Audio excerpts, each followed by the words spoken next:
మహాత్మా గాంధీ గారు భారతదేశానికి వచ్చిన తర్వాత చేపట్టినటువంటి రెండవ సత్యాగ్రహము అహ్మదాబాద్ మిల్ స్ట్రైక్స్, అహ్మదాబాద్ సత్యాగ్రహము అని అంటాం. దీంట్లో మొట్టమొదటిసారిగా ఆయన ఉపయోగించినటువంటి ఆయుధం ఏంటి సార్ అని అంటే ఆమరణ నిరాహార దీక్ష, ఫాస్ట్ అంటూ డెత్. ఈ ఆయుధాన్ని ఆయన యూజ్ చేయడం అనేది జరిగింది. అసలు ఈ మిల్ స్ట్రైక్స్ అనేది ఎందుకు జరిగింది, సత్యాగ్రహం ఎందుకు చేపట్టాల్సి వచ్చింది అనేది మనం చూసుకున్నట్టయితే 1917లో గుజరాత్లో ప్లేగ్యూ వ్యాధి రావడం అనేది జరిగింది.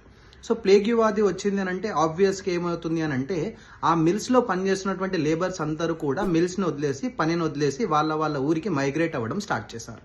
ఇప్పుడు మిల్స్ రన్ అవ్వాలి, లేబర్ మైగ్రేట్ అయిపోతే మిల్స్ క్లోజ్ చేయాల్సిన పరిస్థితి ఏర్పడుతుంది అని చెప్పి మిల్ ఓనర్స్ అందరు ఏం చెప్పారనంటే మీకు ప్లేగ్యూ అనేది క్లోజ్ అయిపోయిన తర్వాత మీకు 75% బోనస్ ఇవ్వడం జరుగుతుంది, 75% మీ శాలరీస్ అనేవి పెంచుతాము అని చెప్పి చెప్పడం జరిగింది.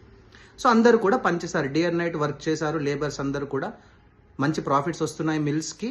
సో తర్వాతి కాలంలో ఏమైందంటే ప్లేగ్యూ వ్యాధి అయిపోయిన తర్వాత ఎట్లాగూ ఈ ప్లేగ్యూ బోనస్ ఏదైతే అనౌన్స్ చేశారో దాన్ని ఇవ్వకుండా ఓల్డ్ శాలరీస్కే వాళ్ళ చేత పనిచేయించడం స్టార్ట్ చేశారు. ఈ టైంలోనే ఏం జరుగుతుంది అని అంటే మనందరికీ తెలుసు వరల్డ్ వార్ 1 అనేది స్టార్ట్ అయింది. వరల్డ్ వార్ 1 స్టార్ట్ అయిపోయిన వెంటనే ఏమవుతుంది, రెగ్యులర్ కమాడిటీస్, పాలు, పెరుగు, కూరగాయలు, రైస్, ఇవన్నింటి యొక్క రేట్స్ అనేవి పెరిగిపోయాయి, ఇన్ఫ్లేషన్ అనేది పెరిగిపోయాయి. ఇన్ఫ్లేషన్ పెరగడం వల్ల వాళ్ళకు వచ్చినటువంటి జీతాలు ఏవైతే ఉన్నాయో అవి సరిపోవట్లేదు లేబర్స్కి.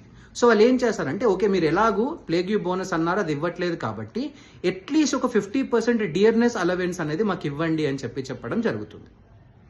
సో మిల్ ఓనర్స్ మేము 50% అనేది మేము బేర్ చేయలేము, we can only offer you 20% అని చెప్పారు.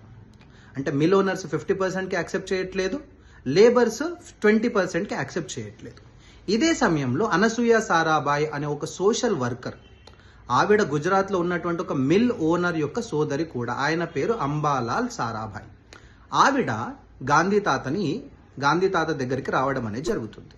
సార్ ఈ విధంగా జరుగుతుంది, మీరు ఒకసారి వచ్చి దీనికి ఒక పరిష్కారం చూపించండి అని చెప్పి. సో సార్ గుజరాత్కి వెళ్తాడు, సార్ మిల్ ఓనర్స్తో మాట్లాడతాడు, మిల్ వర్కర్స్తో మాట్లాడతాడు. ఈ 50% 20% అని కాకుండా మిడిల్లో మనం ఒక 35%కి క్లోజ్ చేసుకుందామని చెప్పి మాట్లాడడం జరుగుతుంది. దానికి మిల్ ఓనర్స్ ఎవరైతే ఉన్నారో వాళ్ళు అసలే ఒప్పుకోకపోవడం వల్ల, టాక్స్ అనేవి ఫెయిల్ అయిపోవడం వల్ల ఆయన ఆమరణ నిరాహార దీక్ష చేయడానికి పూనుకుంటాడు. 3 రోజులు ఆమరణ నిరాహార దీక్ష చేసిన తర్వాత 4వ రోజున ఇరు వర్గాల మధ్యన ఒక సమ్మతి కుదురుతుంది.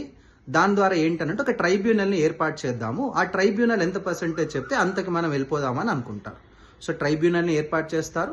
ఆ ట్రైబ్యునల్ 35% అనేది పెంచాలి అని చెప్పి చెప్తుంది. సో తద్వారా లేబర్స్కి 35% పెంచుతారు.